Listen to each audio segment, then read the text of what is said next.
Assalamualaikum warahmatullahi wabarakatuh.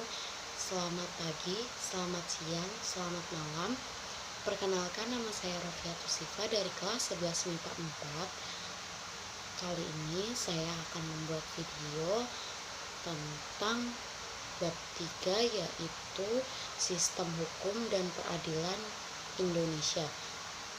Yang terhormat Ibu Sortauli Sirait selaku guru PKN kelas 11 dan teman-teman yang saya banggakan.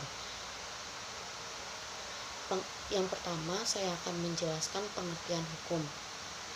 Ada banyak pengertian hukum yang dikemukakan oleh para ahli. Yang pertama yaitu menurut E. Utrecht. Menurut E. Utrecht, hukum merupakan himpunan petunjuk hidup yang mengatur tata tertib dalam suatu masyarakat untuk selalu ditaati agar tidak terjadi pelanggaran.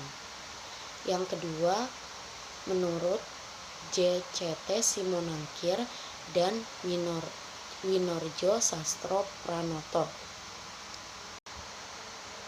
Menurut mereka, hukum sebagai peraturan yang bersifat memaksa dan menentukan tingkah laku manusia yang dibuat oleh badan resmi atau pihak berwajib, dan jika melanggar akan diberi hukuman tertentu. Yang ketiga yaitu menurut S.M. Amin S.H. Hukum sebagai peraturan yang terdiri atas norma, sanksi, dan tujuan hukum, yaitu mewujudkan ketertiban dan keamanan dalam masyarakat. Unsur hukum. Ada 4 unsur hukum. Yang pertama yaitu peraturan tentang tingkah laku manusia dalam pergaulan hidup. Yang kedua, dibentuk oleh badan resmi. Yang ketiga, peraturan bersifat memaksa. Dan yang keempat, sanksi tegas dan nyata. Ciri hukum. Ciri hukum itu ada 2. Yang pertama, adanya perintah larangan, dan yang kedua, memaksa dan mengikat. Sifat hukum. Sifat hukum ada 2. Kaidah yang pertama, kaidah hukum yang memaksa, dan yang kedua, kaidah hukum yang mengatur atau melengkapi. Penggolongan hukum. Hukum dapat dibagi berdasarkan sumber, bentuk, tempat berlaku, waktu berlaku, cara mempertahankan, sifat, wujud, pribadi yang diatur, dan isi masalah yang diatur.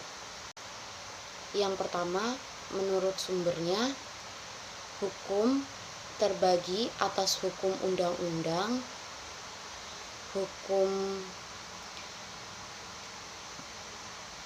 adat, dan hukum kebiasaan, hukum jurisprudensi, dan traktat. Yang kedua yaitu menurut bentuknya.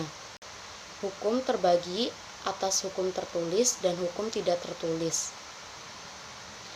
Menurut tempat berlakunya, hukum terbagi atas hukum nasional, hukum internasional, dan hukum asing. Yang keempat, menurut waktu berlakunya, hukum terbagi atas hukum positif yang berlaku sekarang, hukum negatif yang berlaku pada masa yang akan datang, dan hukum universal yang mengatur hukum asasi dan hukum alam. Yang kelima, menurut cara mempertahankannya. Hukum terbagi atas hukum material dan hukum formal. Yang keenam, menurut sifatnya. Hukum terbagi atas hukum memaksa dan hukum melengkapi. Yang ketujuh, menurut wujudnya, hukum terbagi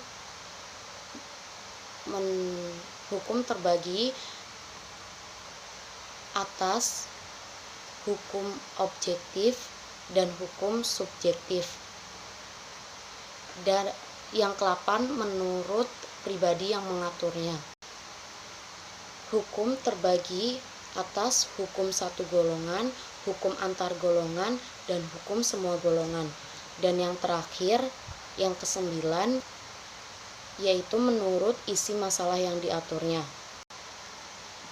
Hukum terbagi atas hukum privat dan hukum publik. Nah, habis itu saya akan membacakan tujuan hukum. Tujuan hukum yaitu bersifat universal, menciptakan ketertiban dan ketentraman, kedamaian, kesejahteraan, dan kebahagiaan dalam tata kehidupan. Fungsi hukum. Hukum memiliki 3 fungsi, yaitu sebagai pengatur tata tertib, sarana mewujudkan keadilan lahir batin, dan penggerak pembangunan. Sumber hukum di Indonesia yaitu ada 5. Yang pertama, hukum undang-undang. Hukum undang-undang yaitu hukum yang tercantum dalam perundang-undangan. Yang kedua, hukum jurisprudensi. Hukum jurisprudensi hukum yang terbentuk dari putusan hakim atau pengadilan. Hukum adat dan kebiasaan. Hukum yang diambil dari peraturan adat atau kebiasaan. Hukum traktat. Hukum yang ditetapkan oleh negara peserta perjanjian internasional. Dan yang terakhir, hukum doktrin.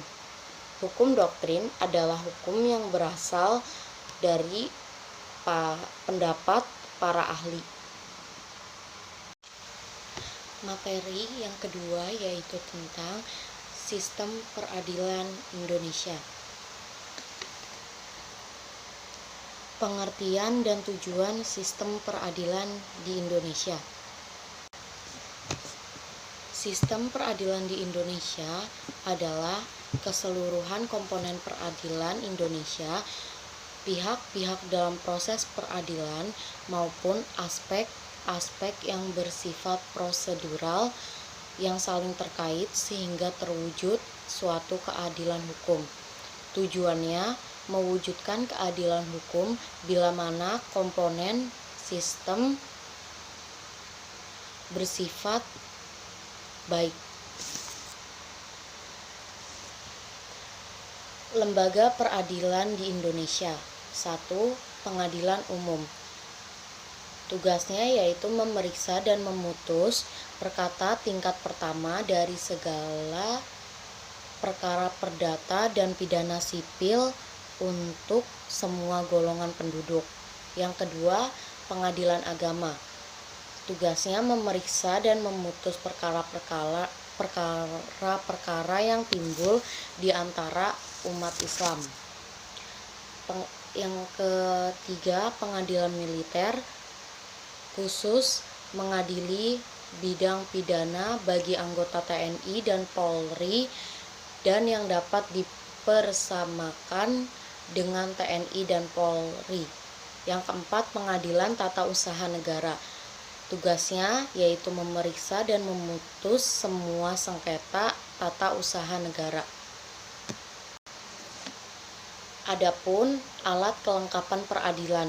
Yang pertama, hakim. Hakim bertugas menegakkan hukum dan keadilan berdasarkan Pancasila dan jalan menafsirkan hukum. Yang kedua, jaksa. Jaksa yaitu lembaga pemerintahan yang melaksanakan kekuasaan negara di bidang penuntutan serta kewenangan lain berdasarkan undang-undang. Yang ketiga, polisi. Polisi yaitu lembaga yang berperan sebagai pemelihara kamtipnas, penegak hukum, pelindung serta pengayom dan pelayanan masyarakat. Tingkatan peranan dan fungsi lembaga peradilan.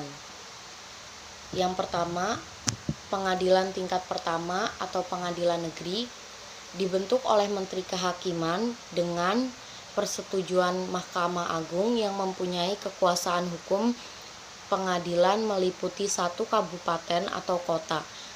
Wewenangnya memeriksa dan memutus sah tidaknya penangkapan, penahanan, penghentian penyidikan atau penghentian tuntutan.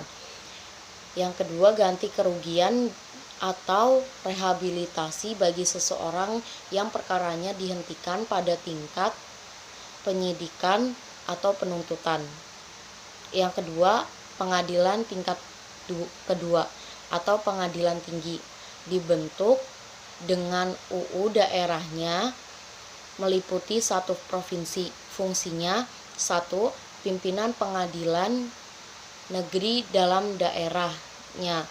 2. Pengawas jalannya peradilan dalam daerahnya. Yang ketiga, mengawasi dan meneliti perbuatan hakim pengadilan negeri dalam daerahnya. Yang ketiga, ada Mahkamah Agung, pemegang tinggi pengadilan negara tertinggi, berkedudukan di Ibu Kota Republik Indonesia. Fungsinya: yang pertama, puncak semua peradilan dan sebagai pengadilan tertinggi. Yang kedua, melakukan pengawasan tertinggi. Dan yang ketiga, mengawasi perbuatan hakim. Nah, sekian materi bab 3. Kurang lebihnya mohon maaf. Selamat pagi, selamat siang, selamat malam, dan wassalamualaikum warahmatullahi wabarakatuh.